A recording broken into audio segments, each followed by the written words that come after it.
সালামু আলাইকুম। আমরা ইংলিশ শেখার ক্ষেত্রে অনেকেই ইংলিশ গ্রামের উপর গুরুত্বটা বেশি দিয়ে ফেলি।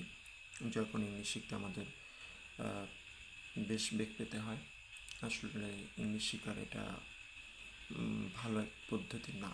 ইংলিশ শেখার সবচেয়ে ভালো পদ্ধতি হলো বাক্যের মাধ্যম দিয়ে বাক্য বুঝে বুঝে ইংলিশ শেখা। প্রথমে আমাদের বুঝতে হবে যে ইংলিশ কোনো গ্রামার না, ইংলিশ একটি ল্যাঙ্গুয়েজ, ইংলিশ একটি ভাষা। আমরা যেমন বাংলা ভাষা ছোটোবেলা থেকে শুনতে শুনতে বা বলতে বলতে বাংলা ভাষা আমাদের অভ্যস্ত, এটা আলাদা করে পড়তে হয় না।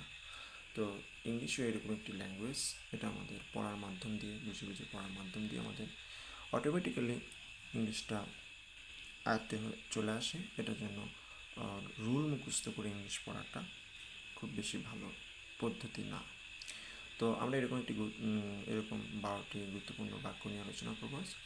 যে 12টি বাক্য আমরা মোটামুটি মনে রাখতে পারলে অনেক বাক্য আমরা নিজে নিজে তৈরি করতে পারবো। চলুন আমরা দেখে নিই। প্রথম বাক্যটা আপনারা দেখতে পাচ্ছেন, I learn English at British Council. আমি ব্রিটিশ কাউন্সিলে ইংলিশ শিখি।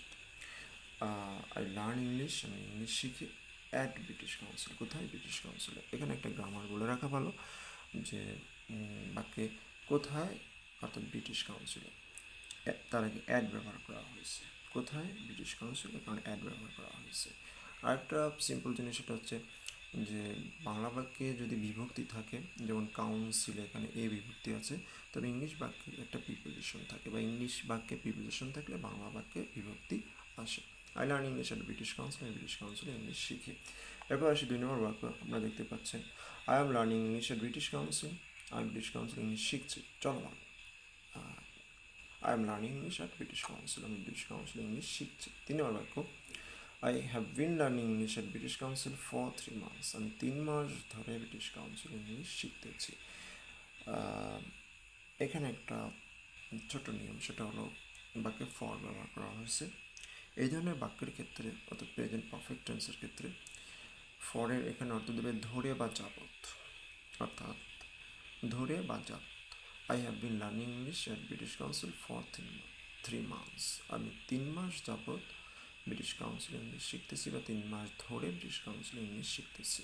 তাহলে ধরে যাবত থাকলে বাক্যে ফর ব্যবহার করা হবে, বা বাংলা বাক্যে ধরে যাবত থাকলে ইংলিশ বাক্যে ফর ব্যবহৃত হবে। 4 নম্বর বাক্য, I have been learning English at British council since March. আমি মার্চ হতে ব্রিটিশ কাউন্সিল ইংলিশ শিখতেছি। ঠিক একই রকম যদি বাক্যে সিন্স ব্যবহার করা হয় এই ধরনের বাক্যের ক্ষেত্রে, তবে অর্থ দেবে থেকে বা হতে, বা বাংলা বাক্যে হতে বা থেকে থাকলে ইংলিশ বাক্যে সেখানে সিন্স ব্যবহার করা হবে।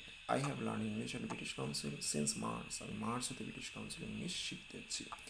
5 নম্বর বাক্য, I have learn English at British Council. আমি ব্রিটিশ কাউন্সিল ইংলিশ শিখেছি। এখানে আমরা জানি হ্যাভেটের পরে ভার্বের কোন ফর্ম বসে? হ্যাভেটের পরে ভার্বের তৃতীয় ফর্ম বসে। I have learn English at British Council. আমি ব্রিটিশ কাউন্সিল ইংলিশ শিখেছি। এরপরে 6 নম্বর বাক্য, I can learn English at British Council. আমি ব্রিটিশ কাউন্সিল ইংলিশ শিখতে পারি। আই ক্যান লার্ন, আমি শিখতে পারি ইংলিশ অ্যাট ব্রিটিশ কাউন্সিল। আমরা জানি ক্যান, কুড, মে, মাইট এগুলোর পরে ভার্বের বেস ফর্ম লার্ন ব্যবহার করা হয়। 7 নম্বর বাক্য, I should learn English at British Council. আমার ব্রিটিশ কাউন্সিল ইংলিশ শেখা উচিত। I should learn English at British Council. শুডের পরেও একই রকম ভার্বের বেস ফর্ম বসে। আমার ব্রিটিশ কাউন্সিল ইংলিশ শেখা উচিত। 8 নম্বর বাক্য, I ought to learn English at British Council. এখানে একটা কথা বলে রাখা ভালো, শুড এবং অট টু সেম, অর্থাৎ should is equal to ought to, অর্থাৎ শুড যে অর্থ দেবে অট টু সেম অর্থ দেবে। 8 নম্বর বাক্য, I ought to learn English at British Council. আমার ব্রিটিশ কাউন্সিল ইংলিশ শেখা উচিত। 9 নম্বর বাক্য, I had better learn English at British Council. আমার বরং ব্রিটিশ কাউন্সিল ইংলিশ শেখা উচিত ছিল। হ্যাড বেটার, বরং, হ্যাড বেটার ইংলিশ বাক্যে হ্যাড বেটার থাকলে বাংলা বাক্যে বরং শব্দটি আসে। I had better learn English at British Council. আমার বরং ব্রিটিশ কাউন্সিল ইংলিশ শেখা উচিত ছিল। 10 নম্বর বাক্য, ইম্পর্টেন্ট একটি বাক্য, if I were you I would learn English at British Council. আমি যদি তুমি হতাম আমি ব্রিটিশ কাউন্সিল ইংলিশ শিখতাম। এখানে খেয়াল রাখতে হবে, আই উড লার্ন, আমি শিখতাম। আই উড লার্ন, আমি শিখতাম। If I R you I would learn English at British Council. আমি যদি তুমি হতাম আমি ব্রিটিশ কাউন্সিল ইংলিশ শিখতাম।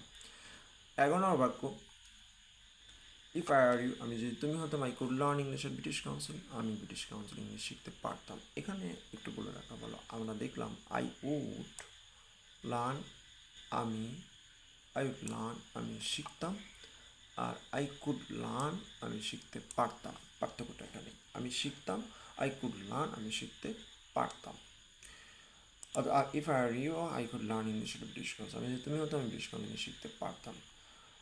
12 নম্বর বাক্য এবং সর্বশেষ বাক্য, if I had younger brother I would admit him at British Council, আমার যদি ছোট্ট একটা ভাই থাকতো, I would admit him at British Council, আমি তাকে ব্রিটিশ কাউন্সিলে ভর্তি করাতাম। আই উড অ্যাডমিট, আমি তাকে ভর্তি করাতাম, আই উড অ্যাডমিট আমি ভর্তি করাতাম হিম তাকে অ্যাট ব্রিটিশ কাউন্সিল, ব্রিটিশ কাউন্সিলে। তাহলে বাক্যটা কি, if I had a younger brother I would admit him at British Council, আমি তাকে ব্রিটিশ কাউন্সিলে ভর্তি করাতাম। তো এই যে 12 নম্বর বাক্য, ইফ আই হ্যাড ইয়াঙ্গার, বা যদি আমার একটি ছোটো ভাই থাকতো, আসলে নেই, অর্থাৎ বাক্যের সেন্সটা এরকম হবে যে if I had younger brother, আমার যদি থাকতো, বাস্তবে নেই, if I had younger brother, আমার যদি একটি ছোট্ট ভাই থাকতো, I would admit him at British Council, British কাউন্সিলে ভর্তি করাতাম। তো এই 12টি বাক্য আমরা বেশ কয়েকবার পড়ে যদি এটা নিজের আয়ত্তে নিয়ে আসতে পারি, তো এই 12টি বাক্যের মাধ্যম দিয়ে আমরা আর অসংখ্য বাক্য নিজেরা তৈরি করতে পারব। তো আপনারা এই 12টি বাক্য পড়বেন, 12টি বাক্য মিনিমাম 4 থেকে 5 বার পড়বেন, পড়ে নিজের আয়ত্ত করবেন। ইংলিশ আলাদা রুল পড়ার দরকার নেই, আলাদা গ্রামার পড়ার দরকার নেই, ইংলিশ বাক্য পড়ে অর্থ বুঝে ইংলিশ শিখতে হবে। তাহলে ইংলিশ মাথায় থাকবে, ইংলিশ মনে থাকবে, এবং ইংলিশ পড়তে স্বাচ্ছন্দ্য লাগবে, ইংলিশ আর ভয়ের কোনো কারণ হবে না। সবাইকে ধন্যবাদ।